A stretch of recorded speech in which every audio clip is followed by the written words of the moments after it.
to Margaret friendship Ellis's and 55th birthday evenings like looked like a this. dream she once prayed for. I'm so Soft happy to candlelight, friendship a little wine, and and the evenings like familiar tune of this. an old love song drifting through the I'm room. so Friends laughed and raised their glasses, celebrating what seemed like a life well lived.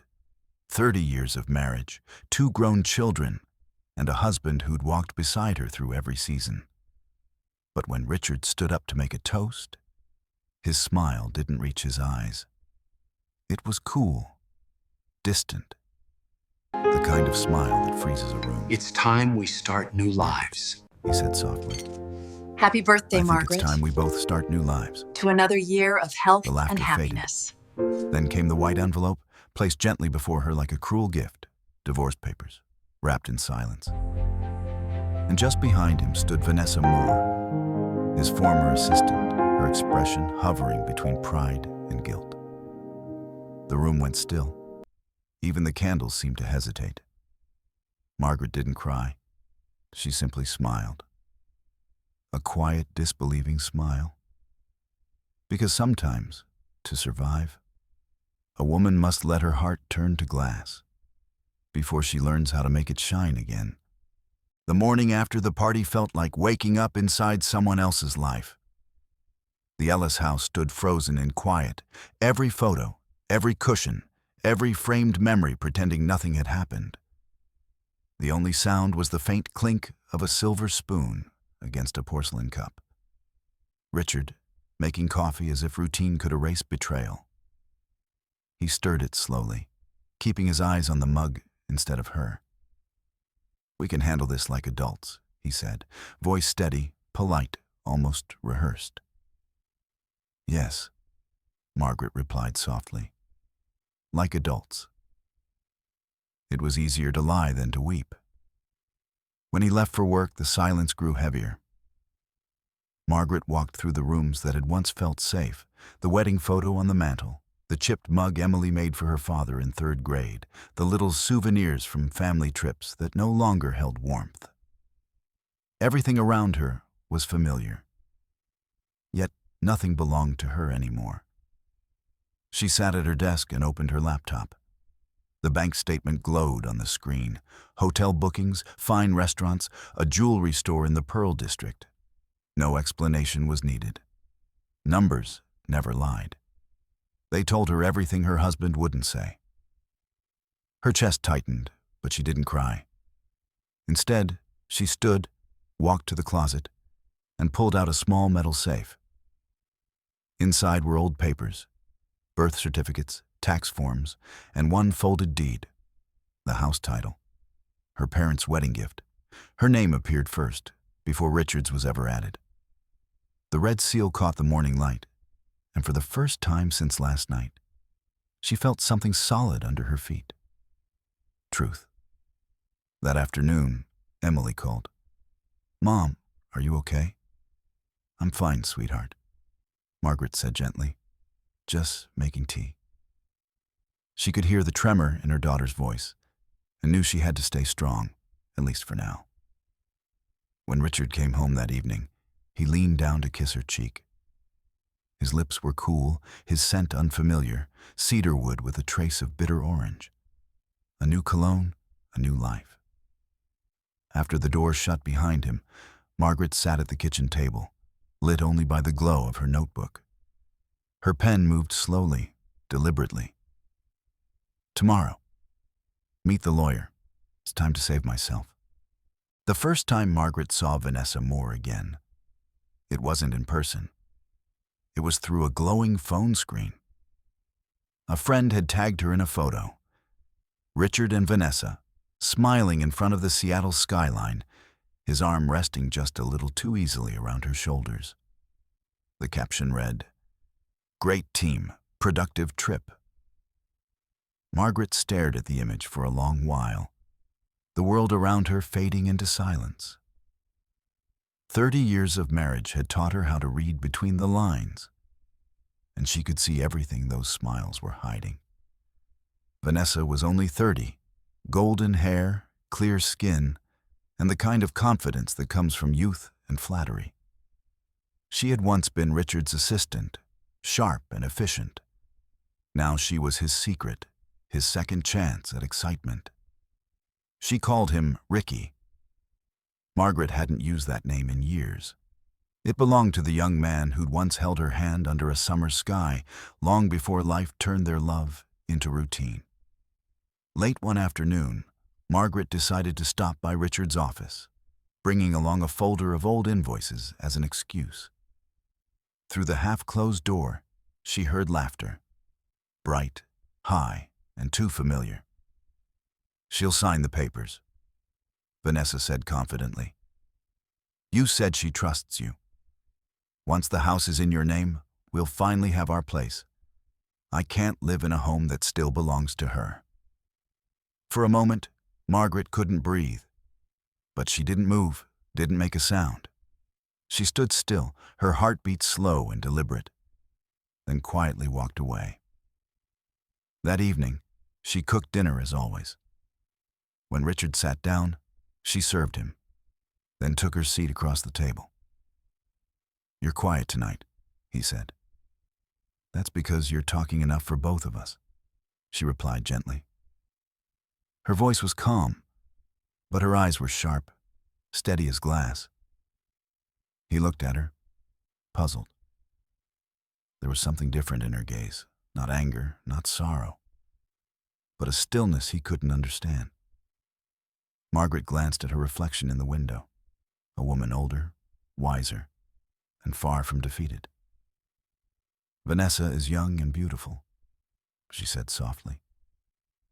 "But you've forgotten something, Richard. The one who holds the truth always outlasts the lie." The only sound in the room was the clink of silverware on porcelain, quiet, deliberate, and final, like the sound before a storm. The call came on a gray afternoon, the kind of day when rain feels endless.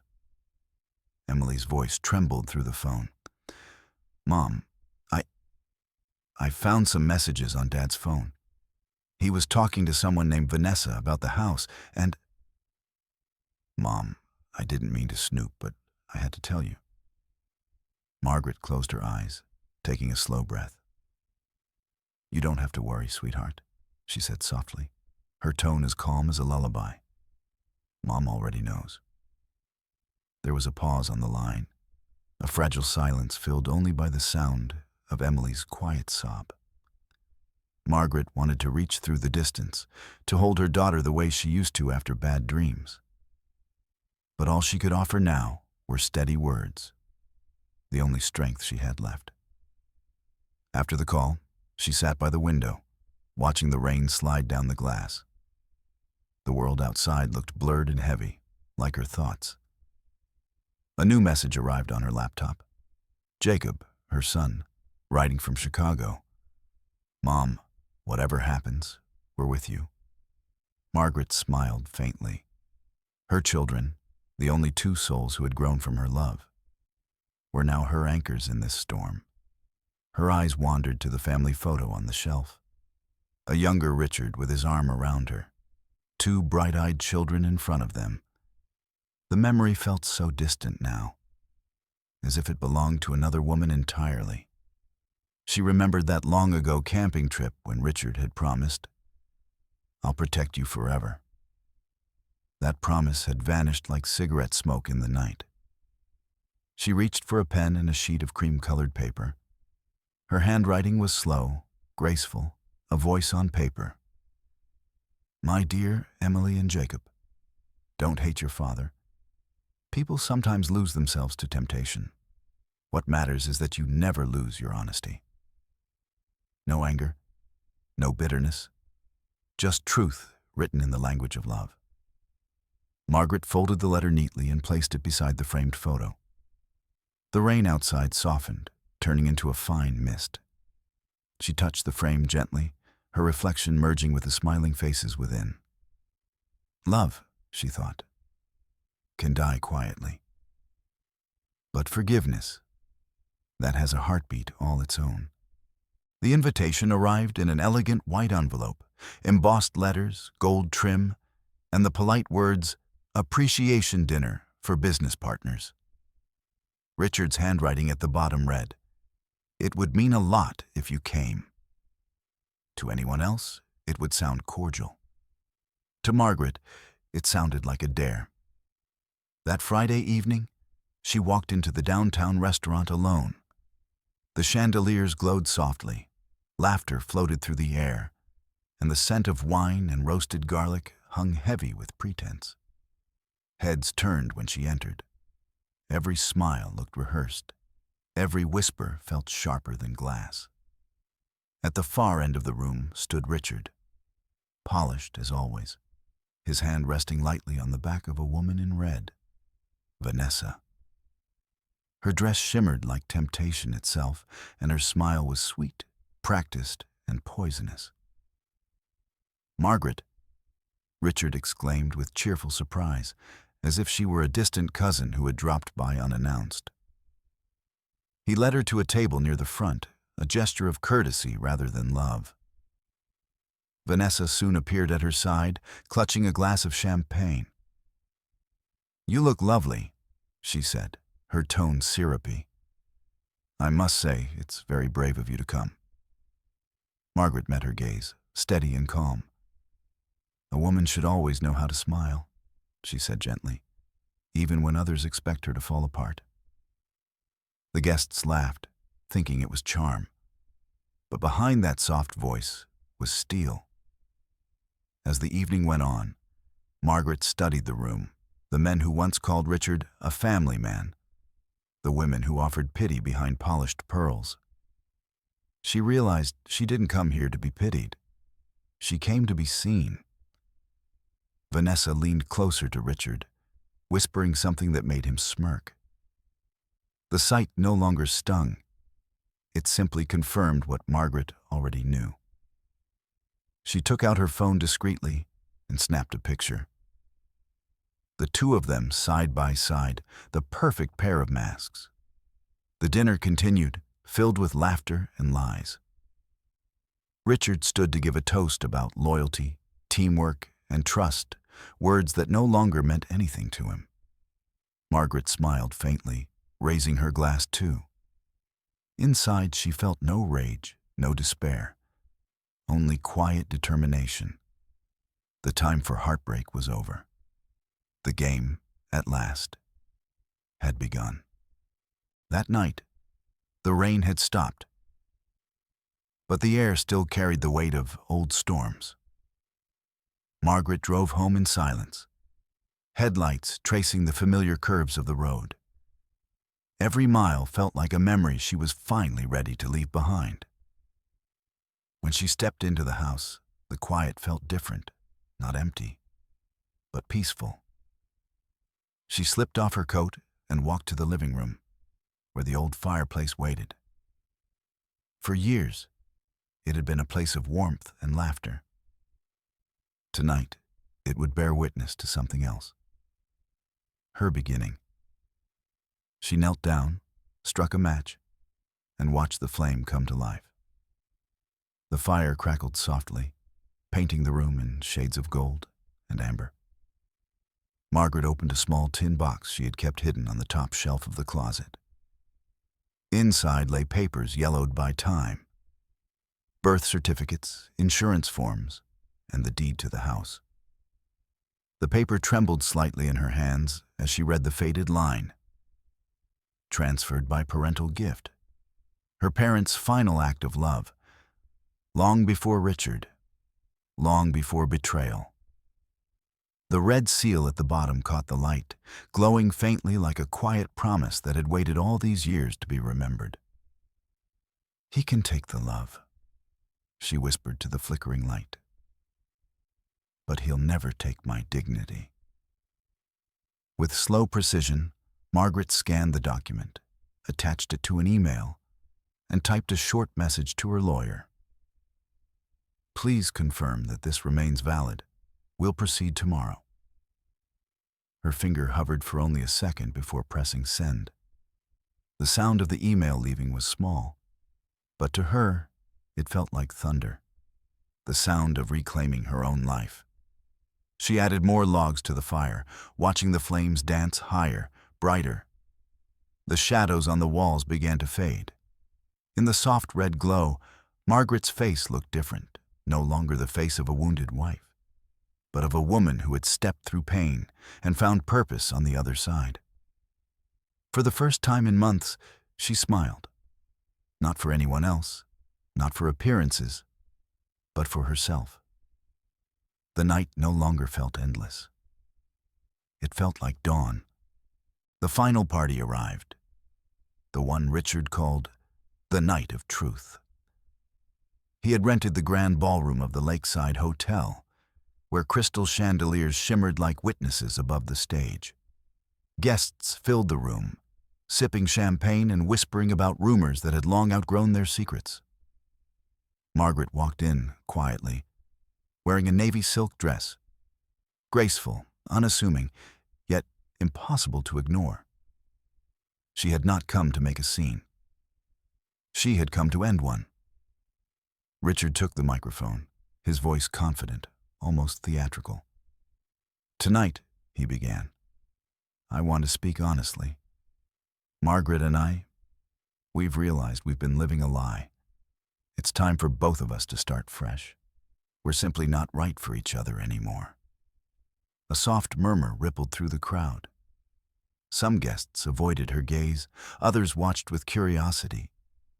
Margaret sat still, her expression calm, her hands folded neatly on her lap.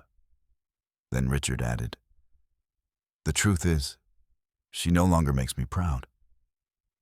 That was the moment she stood up. The motion was quiet, deliberate. She walked to the stage, heels clicking gently against the marble floor. Richard's confident smile faltered. Margaret took the microphone from his hand. Her voice was steady, melodic, not angry, not wounded, simply sure. "You're right, Richard," she said. "It is time for a new beginning. And my beginning is freedom." A hush fell over the room. Then a few hesitant claps, mostly from the women who understood what it cost to stand tall. She continued, her eyes never leaving his. "And Richard," she said softly, "the house you've been living in, the one you've filled with your new truth, it's mine. A gift from my parents. You may leave whenever you wish." The silence turned sharp. Richard froze. Vanessa looked down, color draining from her face. Margaret placed the microphone back on the stand, turned, and walked toward the exit. She didn't look back, because women who know their worth never turn around. Not even to watch the walls of their old life fall behind them. Outside, the night air was cool, and for the first time in years, it smelled like freedom.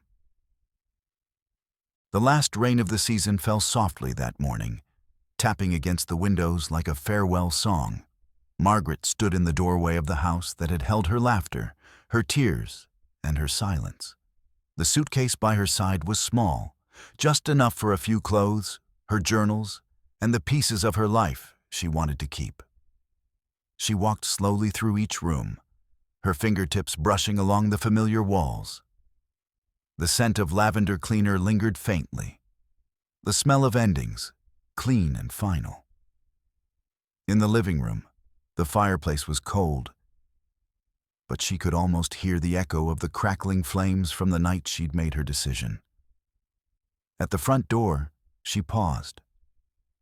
Her hand rested on the frame, tracing the grain of the wood like a goodbye to something she once loved deeply.